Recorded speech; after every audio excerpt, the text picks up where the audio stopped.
Welcome aboard Just Jets with your captain, Matt O'Leary. Buckle up and enjoy the ride.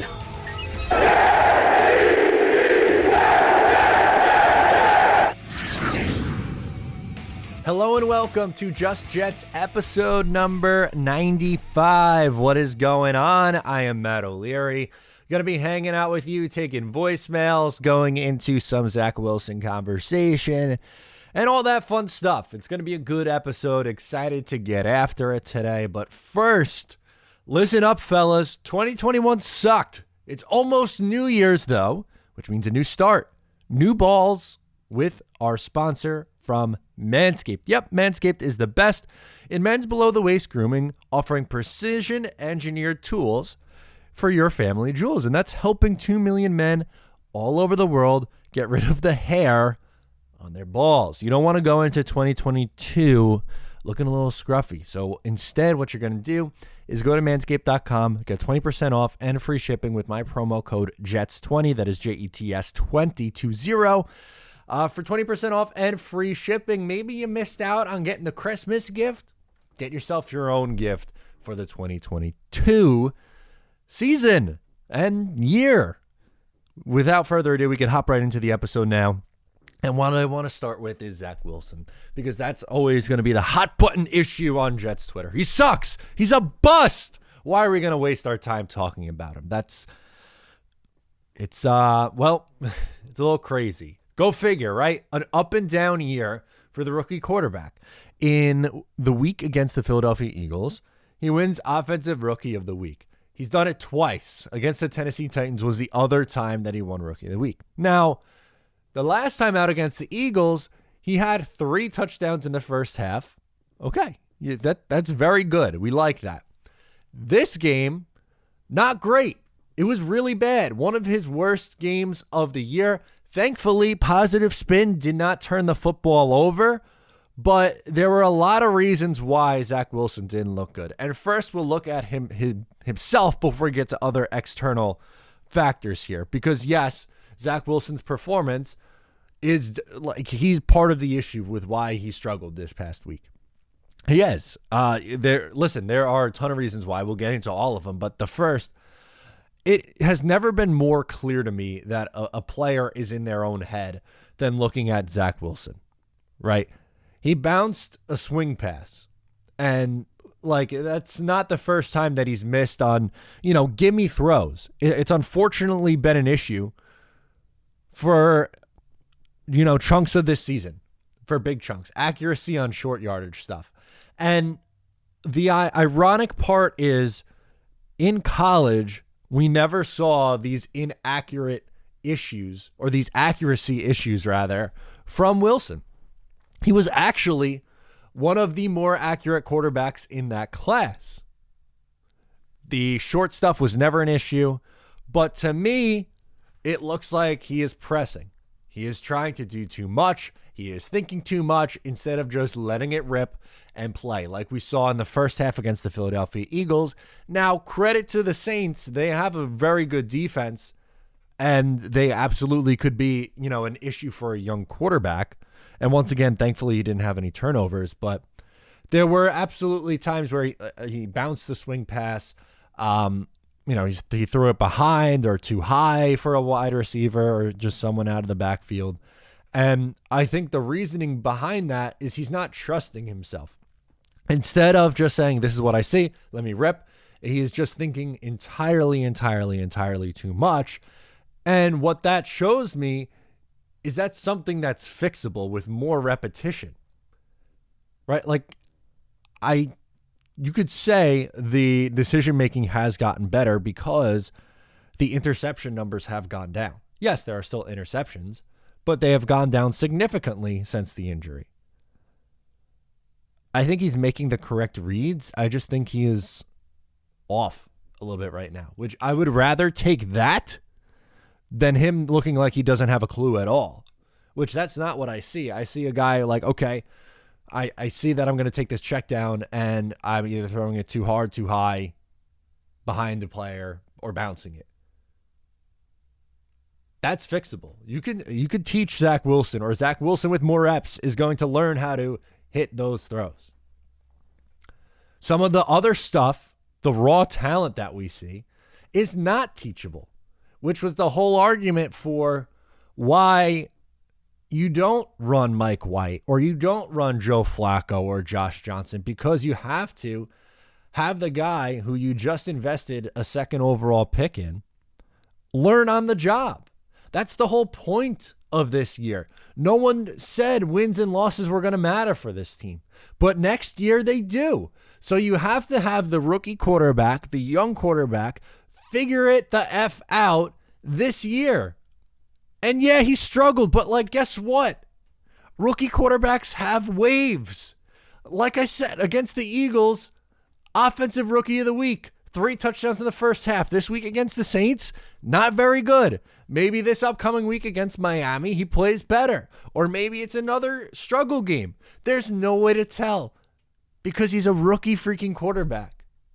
But no, can't say that. It's too illogical. You have to make a definitive statement on him after what? How many starts does he have now? 9? He's a bust. That's it. Mailing it in. They tried. They gave it the old college try with Zack Wilson. After 9 games, we've decided that he can't play at this level and that, they're going to take Matt Corral 4th overall and they're going to fire Robert Saleh because, it's his fault that this team has stunk for the last decade. And that's it. That's the first round. They're going to take Matt Corral and Kyle Hamilton. That's it. That'll fix this team. Right? Safety's a huge need. Quarterback's obviously a need because this one can't play. We've decided that after 9 games. I don't get it. Well, this year was never about wins. It wasn't. If your expectation was, this team, they have to win X amount of games or it's an abject failure. No. It was never that. It was a building year. And progression isn't always linear. There's grooves. It's a roller freaking coaster. Just let it play out. You don't have to have a definitive take on everything in the moment. Sometimes you could say, hey, Zack Wilson sucked against the Saints, but I still believe in him because X, Y, and Z. It's nope. Zack Wilson sucked this week. He's always going to suck. The Jets suck. Fire everyone. Fire Douglas. Draft a safety. Draft a new quarterback. And we'll try this thing all over again in 2022. And then if, God forbid, Matt Corral sucks, then guess what? There's probably someone in 2023 that's coming out. You could take Bryce Young or whoever the hell is going to come out then. And just around and around and around and around we go. And next thing you know, you've missed the playoffs for 20 years. It's not a 10-year drought. It's going to be a 20-year drought. We give him a chance? Or do we have to know that, okay, at this point, it's it. It's over. Can't play. There's nothing else that I want to talk about from that game against the Saints. It was awful. 30-9, stunk. Wide receivers weren't getting separation. Ty Johnson couldn't catch a freaking ball out of the backfield. 3 drops on the 3 opening possessions. Drive killers. But getting Michael Carter back, that's a good thing. Getting, Elijah Moore back eventually is going to be a good thing. Corey Davis, obviously, that's we'll see next year. Hopefully he bounces back next year.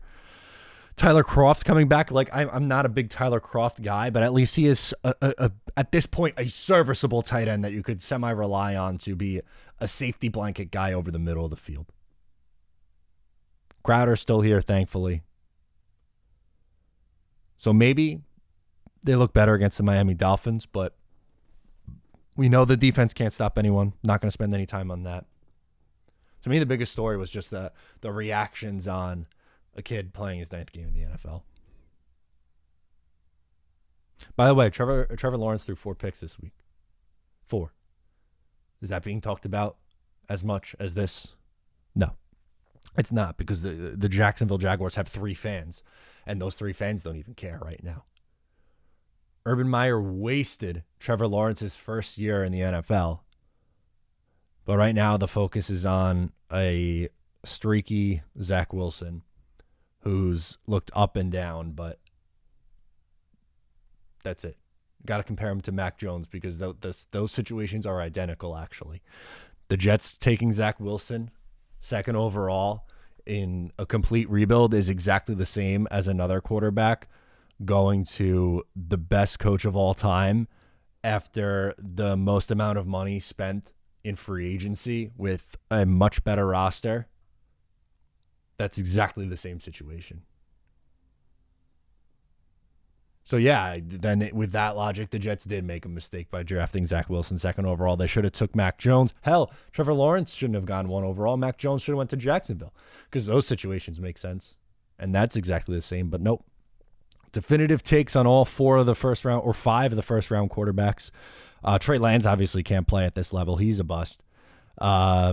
Justin Fields played well, I guess, this past week, so maybe he's the future, and the Jets made a mistake by not drafting Justin Fields. We can absolutely definitively say that now, too, after he started, how many games? 5, 7, something like that. The takes are just a bit much for me. So we're going to get into the voicemails now because I can't just continue to talk about this just any longer. Before we do that, these days it can be hard to find and hire the right candidates for your small business. That's why LinkedIn Jobs made it easier to find the people you want to talk to faster. And guess what? It's for free. Create a free job post in minutes on LinkedIn Jobs to reach your network and beyond to the world's largest professional network of over 770 million people. LinkedIn Jobs helps you find the candidates you want to talk to faster. And did you know that every week nearly 40 million job seekers visit LinkedIn? So you can post your job for free at linkedin.com/MO. That is linkedin.com/MO to post your job for free. Terms and conditions may apply. Let's check in on those voicemails. Nick from DC is back to talk some player comps. Let's do it. Hey, Matt, it's Nick from DC.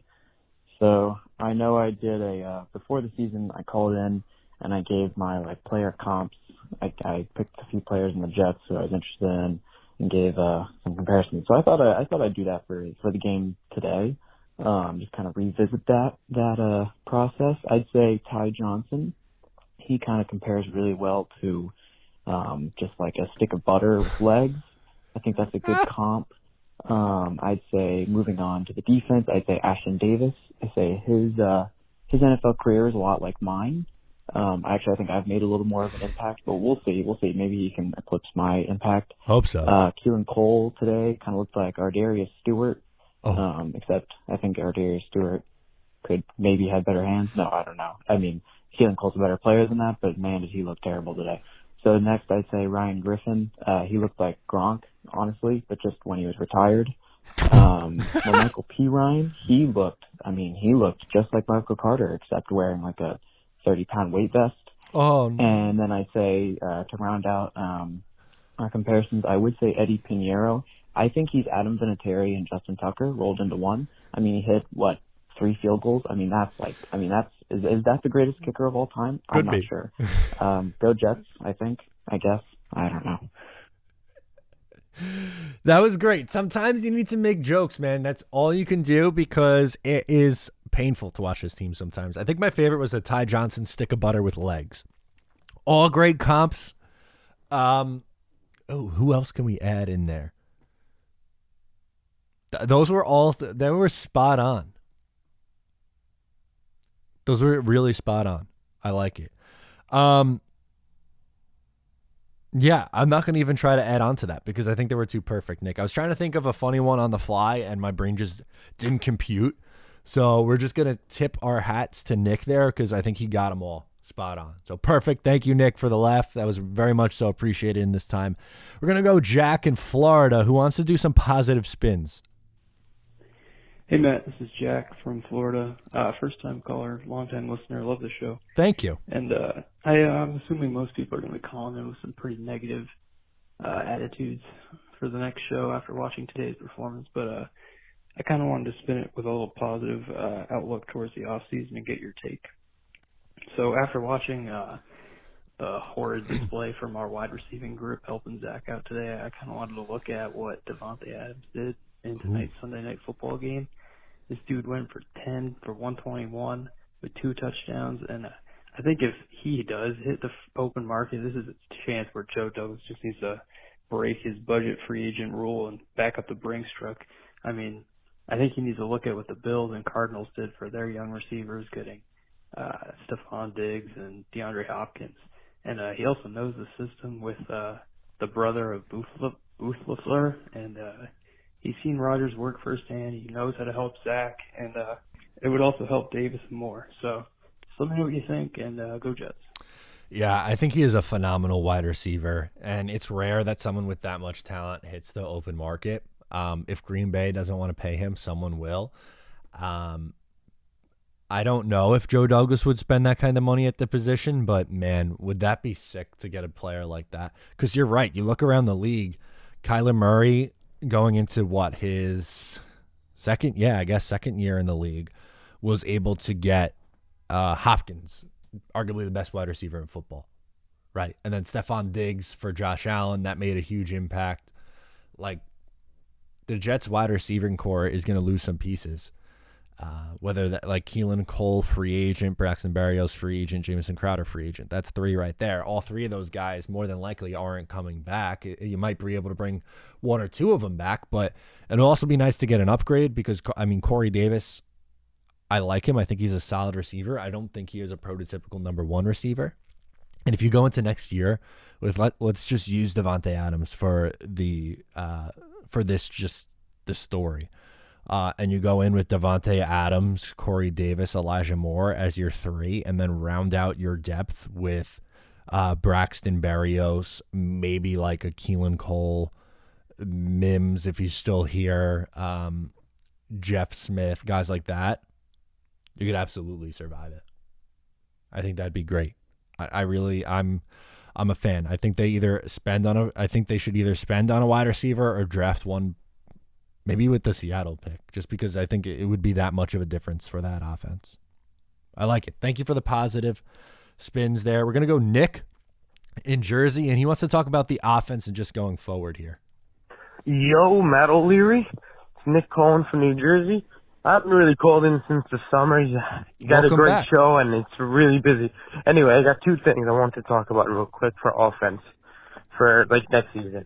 One was, I'm not a big Ryan Griffin guy, but I see that he could be tight end number 3 next year to teach whoever we draft. You know, he's got a decent connection with Zach, and I kind of laughed when I just saw him get a first down. What was it, catch and run a little bit, but he gets open a little bit for Zach. I just think he could help the team, you know, maybe next year, and that's it. But what I really want to talk about was the absence of Elijah Moore. It's obvious that the receivers we had out there really struggled. Sad to see Crowder struggling. You know, he's definitely out. Cole's going to be out next year. I think we keep Berrios based on returner and schemes, but I don't know. I think the receiver room is going to look different next year. You know, I know we still got, not to really go down, but we got Corey Davis, Moore, Mims, Berrios possibly back. I think Vincent Smith might be cut, you know, but even if he makes the roster by the summer, and then Jeff Smith will probably make it on his special teams abilities, I guess. But I think we're going to draft the receiver like 4th round, and then we might take another one later. So I know we want to go heavy defense, but I think they're going to want to get more scheme position wide receivers in the mid-round. So, anyway, just let me know what you think, man, and love the show, bro. Let's go, Jets. Thank you. And I see what you're saying with, like, the mid-round wide receivers, and that wouldn't be super surprising, especially because the Jets have 1 billion picks. But what about instead of taking a mid-round receiver, and I know we were kind of just talking about this here, but trading a boatload of picks for an already established player at that position? Who that is, I don't know. I don't have someone coming to mind, but, like, this is just something I was thinking of based off the previous question and then talking about the wide receiver position again, because there's going to be change. As you mentioned, there's a lot of guys becoming free agents. Who knows if they want to bring back Mims or if they want to move on from him or what he's going to be at this level. We have no idea. There's a lot of question marks. Elijah Moore, good player. That's good. Corey Davis, not a number 1, but a solid receiver, but they need more there. They need more than that there. So we'll see. But going forward, there is absolutely room for improvement at the wide receiver position, and that I think should be the goal, is make it better. Don't settle for the status quo. Let's try to improve, please. That'd be awesome. We're going to go Jerry Jett up next. Jerry, what do we have? Matt O'Leary, this is Jerry Jett, Massapequa in the house. Listen, Matt, I'm just going to focus a little bit on the offense, okay, because the defense is horrendous. But, I called you about a month back. This guy, Ty Johnson, I go by the eye test. I've been a Jet fan, I've told you, for over 50 years, Matt. Ty Johnson is not the answer, okay? Michael Carter, I told you, he's too small. He's not 5'10", 5'8", and look, he's banged up. We need a bell cow running back, a big back. I don't know how many times I have to stress it, okay? Denzel Mims reminds me of Stephen Hill. Okay, he's got all the talent in the world, but he can't catch it. I think he's afraid, to be honest with you. I think he's scared. Okay, I'm just pissed off. I'm sorry. And Zack Wilson, he just doesn't have it. He reminds me he's going to be another Sam Darnold. I hate to say it. That's rational. And, I told you this before last month. This team don't want to play. This team just doesn't want to play, Matt. They don't want to. I don't know if it's the coaching staff. They don't believe in the coaching staff. It's like these coaches are soft. Hey, when Braxton Berrios is the best player on the field, we got problems on offense. That's all I'm going to say, Matt. This is Jerry Jett. Merry Christmas. And we'll talk about the defense next time. Thanks. Merry Christmas to you, Jerry Jett, out in Massapequa. I said this last time, outside of Derrick Henry, is there a bell cow running back in football? Is there? I don't think so. I don't know.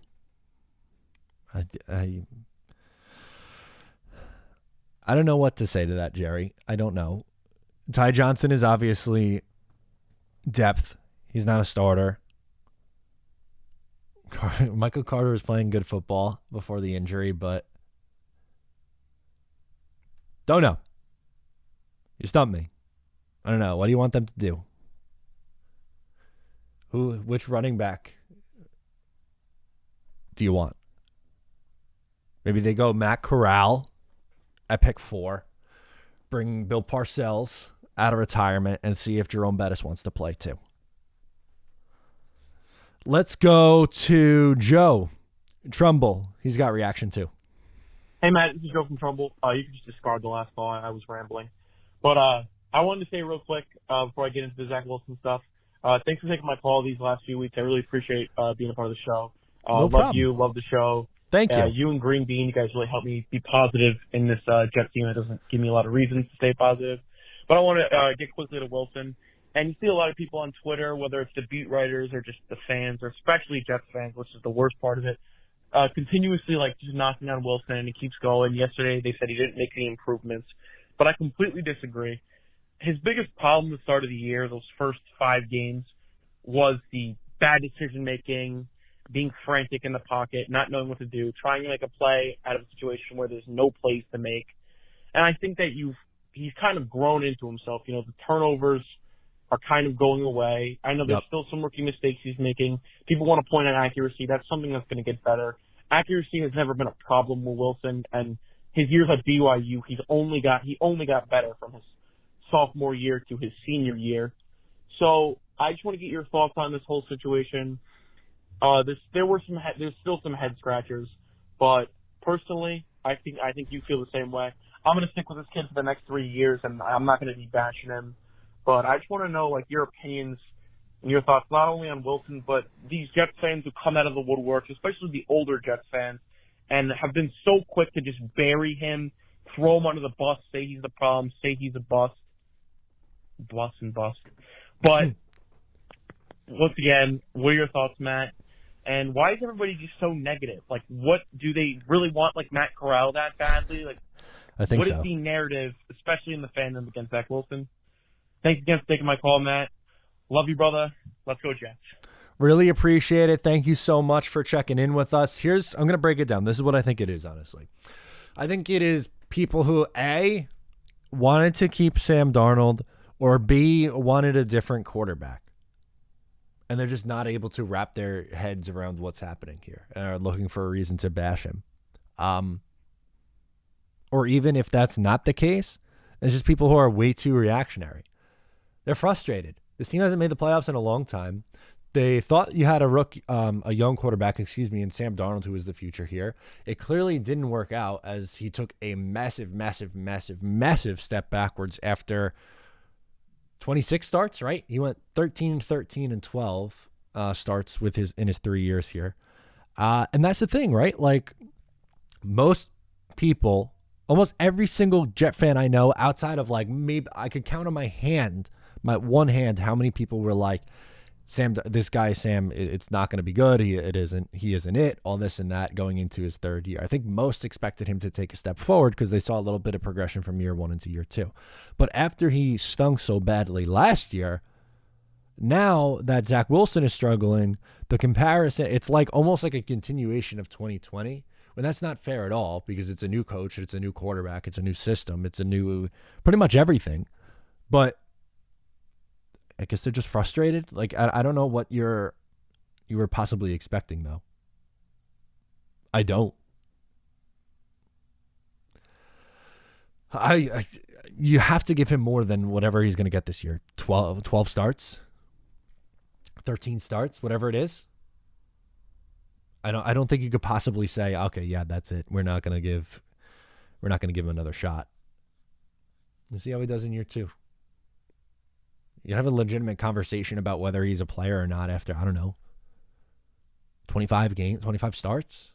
If he's bouncing screen and swing passes and start 25, that's a serious issue. It is. There's no way around that. Do I think he's going to? No. I think he has too much talent to. I do. I think he's a very talented player, and I think he's in his head. Let's give him some time. I think that's the biggest thing. Roger in Comac is up next. He wants to do Wilson also. Let's get into it. Hey, Matt. Roger from Comac calling. I just wanted to chime in here on this. I'm hearing a lot of debate here. People talking about Zack Wilson and he's a bust, and people just hitting the panic button. And I got to be honest with you, I think it's way too early to be doing that. For one, we're talking about a rookie, right? So, and not just that, we're talking about a rookie with no weapons. I mean, I watched the Saints game, and I was disappointed. I thought, look at me, I'm wasting 3 hours of my day here watching this garbage. But what do you expect from the guy when you're trotting out Barrios as your number one receiver? You got two active running backs in Ty Johnson and the other guy, Michael Pirine. And the defense can't stop a nosebleed. I mean, what do you expect to get from that? If you look at Zack Wilson, what I would say is throughout the first half of the season, he was just getting his feet wet. He was, just trying to get acclimated to the speed of the NFL. He's coming from BYU, for Christ's sake. It wasn't even a top-notch school. It was BYU. And, he's just learning. He's just figuring this stuff out. And honestly, I think all his struggles are really just more in his head. And once he has time to actually process what's happened, and I don't think that's going to happen until the end of the season, but once he's had time to just kind of sit back and reassess what he's done wrong through the entire season, how he can improve, you're going to see a much better quarterback. I mean, I liken him to the 89 Troy Aikman. Troy Aikman couldn't win a game. Steve Walsh went in there and won the game for the Cowboys, that same year. I mean, I would sign up for that any day of the week if he's telling me we got Troy Aikman on our hands. So, let me know your thoughts on Zack. I mean, honestly, I think it's way too early for the panic button, but, that's just me. What do you guys think? Yeah, and I didn't see Aikman play, really. 95, baby. He was out of the league in 01, so I was 6. I didn't really get to see him play, but it's kind of different NFL. But people can draw the Josh Allen comparison, or like even someone who I think is a pretty good player comp for Zack Wilson and Matthew Stafford. Threw a ton of picks early in his career, but the talent was there. And guess what? He became a really good and really underrated quarterback for a long time on an awful Detroit Lions team. Took them way over where they should have ended up. Like, they made the playoffs a few times when they really had no business to, because of his performance. I don't see how anyone is possibly going to be like, yeah, that's it, I'm out on Zack Wilson. You got to give him more time. You just do. It's a roller coaster every year. He won Rookie of the Week last week, and now it's it. He can't play. What are we doing? What are we doing here? Matt in New Jersey, can you tell me? He wants to get in Zack Wilson too. And thank you again to Roger for the call. Hey, Matt. It's Matt from New Jersey. Just calling in. It's Monday now. Went to the game on Sunday. Bit of a stinker. I'm sorry. But I have some, I guess, encouragement for Jets fans. Let's see if you agree with me. But sure. I'm not completely worried about Zack. You know, he's a rookie. He's saying it's his second season already, whatever that means. But the reason I'm not worried about him is just because the things he's struggling with are things that we've seen him do in college, right? It's not like it's a bad thing in college that's carrying over into the NFL. It's something that he did perfectly fine in college that for some reason isn't clicking. So, I don't know, maybe he's in his head. I think the issue is that he's used to firing the ball in on short throws and needs to take some off, but in the process he's getting in his head and he's overthinking it and thirds it. But I'm not all that worried about Zack. I think that he should find his groove eventually. You know, if that's not this season, hopefully it's next season. But let me know if I'm being overly optimistic or if you agree with me. But that's all I got. So thanks. Go Jets. Yeah, no, that's kind of where we're at here. It isn't clicking. That's kind of that's the point that I wanted to bring up too. And then I did in this episode. And I agree 100% here with Matt. It's not. It's a mental thing. There's something clearly off, but I don't think it's a reason to give up on him. In fact, I think it's something that's very fixable. And I think his decision-making has gotten better. And we'll see over the remaining, 4 games? You have Miami, you have Jacksonville, you have Tampa, you have Buffalo. We'll see what happens over the next 4 games. My guess, there's going to be a couple where he looks good and a couple questionable games. Because that's the way the cookie crumbles for most rookie quarterbacks that don't go to the New England Patriots with a loaded roster and the best coach of all time. Thank you, Matt. We're going to go to Umenzi. I think. Umenzi?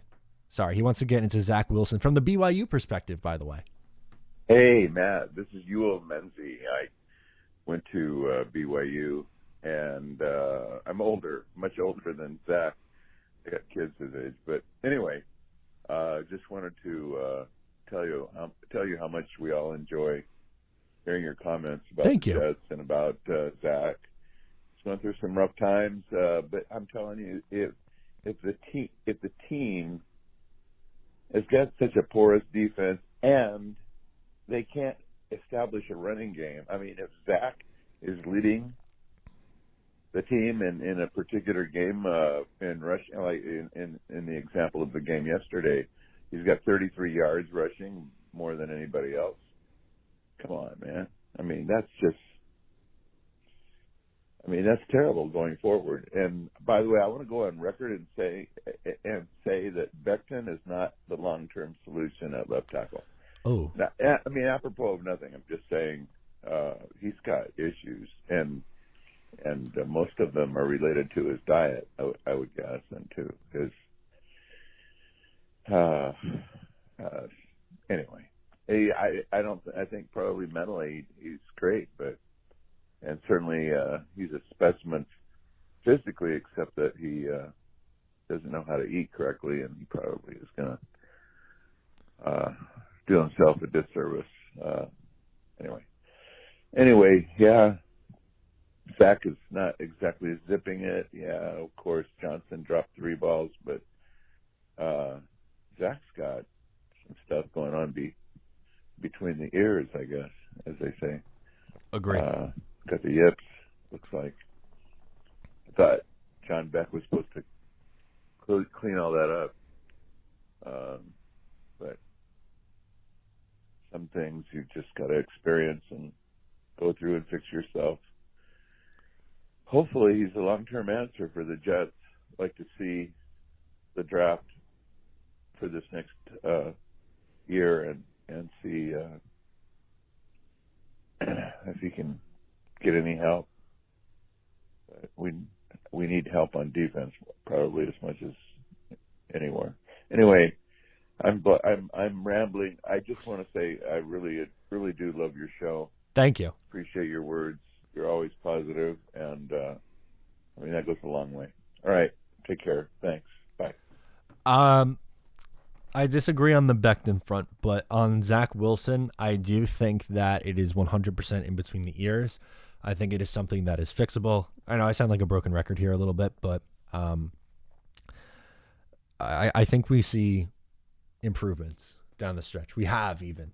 Like, for instance, in this last game, the fact that it wasn't a multi-turnover game, positive spin. It is. And I think those numbers go down.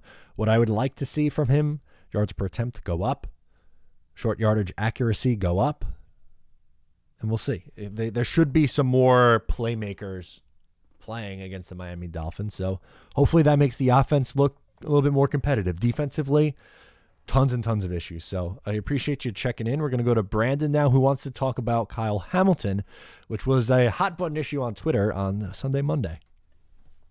Hey, Matt. It's Brandon from Florida. Hope you're doing well. Just finished up watching the Kyle Hamilton video. Not really a question, but just kind of, I'm 100% with you. Thank you. It's not about Kyle Hamilton not being a good player. It's about need. And when you, just like you talked about with the history of the Jets draft throughout the last decade, and what recently happened with Jamal, Jet fans should know, this is not the move. It doesn't make sense to do this. I would be surprised if they did, especially at a high pick, whether it's 4 or 5, whatever the case may be. When you look at the line, you have all these question marks around Beck right now. Vera Tucker seems to be panning out. Center is an obvious need. Right guard is an obvious need. And then at right tackle, you have Morgan Moses, who I don't think is the long-term solution. So I think offensive line is without a question the biggest need. And Joe Douglas' philosophy is all centered around the trenches, whether it's defensive line or offensive line. So I don't think Kyle Hamilton's in the scenario. So looking forward to hearing your thoughts. Take care. Yes, and I agree on the Kyle Hamilton front because that was kind of the whole point that I was trying to convey. Great player, but I don't know how much of an impact it's going to be at the end of the day. If you have a Pro Bowl / All Pro safety, what that's going to mean, but also I'm about offensive line there. I am even if it's not Linderbaum, if they go Evan Neal, he's an extremely, extremely, extremely versatile player. He played on the left side, he played on the right side, and he also played guard. That sounds a lot like Elijah Vera Tucker. So he can come in and play right tackle because the Jets don't have a long-term answer there. Fant and Morgan Moses are fine stopgaps, but they don't have a long-term answer there. He can play left tackle if this Mekhi Becton injury turns into something where it's like, okay, this guy just can't stay on the field, and he's not your long-term left tackle answer. Then you could fix that. Or you could play him at right guard. Right? Because Duvernay has been, better, but is he a long-term fix? You probably want someone who's a little bit better than him, I would imagine. For depth, fine, but I bring up a good point there. I like Evan Neal a lot. I like Linderbaum a lot. I would like wide receiver too. There's a lot of directions the Jets can go in the draft that would make me happy. Safety and corner that early would not.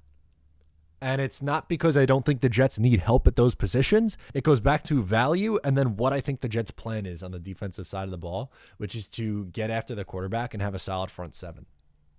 I think they could find through free agency or later round picks to fill the needs on those positions, because I don't think in their mind they are impact players for Joe Douglas, Saleh, or Ulbrich, any of those three. I think they have a different philosophy. I think they want to get after the quarterback. I think they need edge help.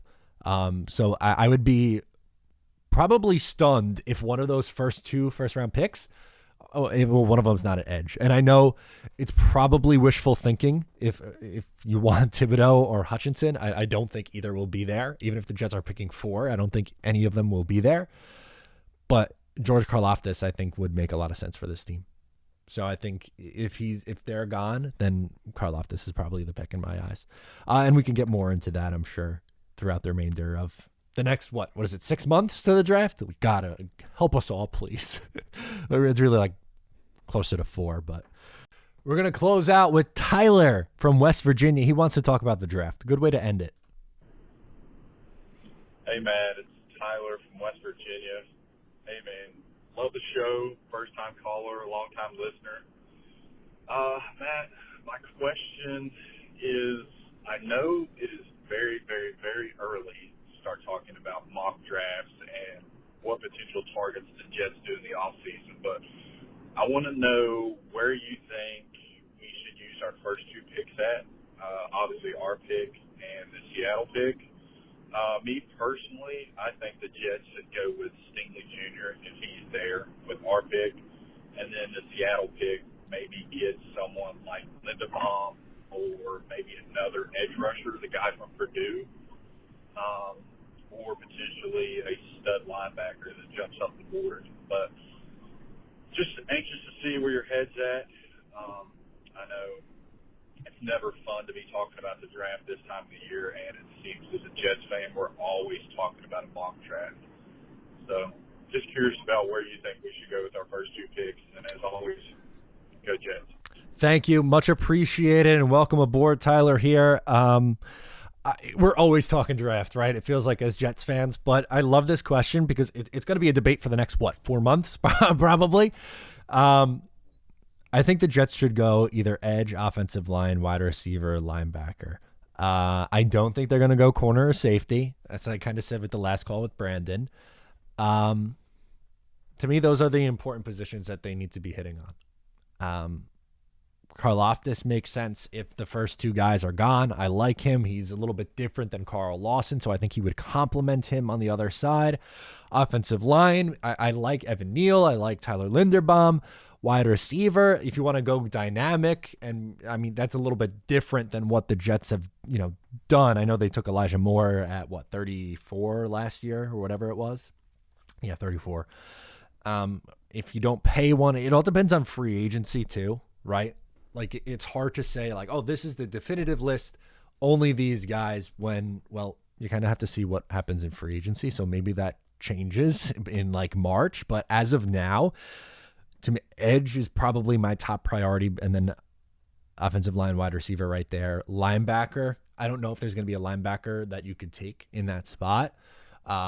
If you want to go linebacker in the second round, linebacker / safety or corner, then at that point, that's completely different, and I think that's completely logical. There's many ways to skin a cat is the old expression, right? So yeah, we'll have to see, but believe you me, there are going to be a lot more draft videos on this channel. 1, because frankly, they do well. And 2, it's that time of year. Got to start focusing on next year, the off season. Love it. The Jets are always the MVP of the offseason. So that's going to do it for me on episode 95. Appreciate you sticking with me. I'm Matt O'Leary. Subscribe if you are new here, and I will talk to you next time.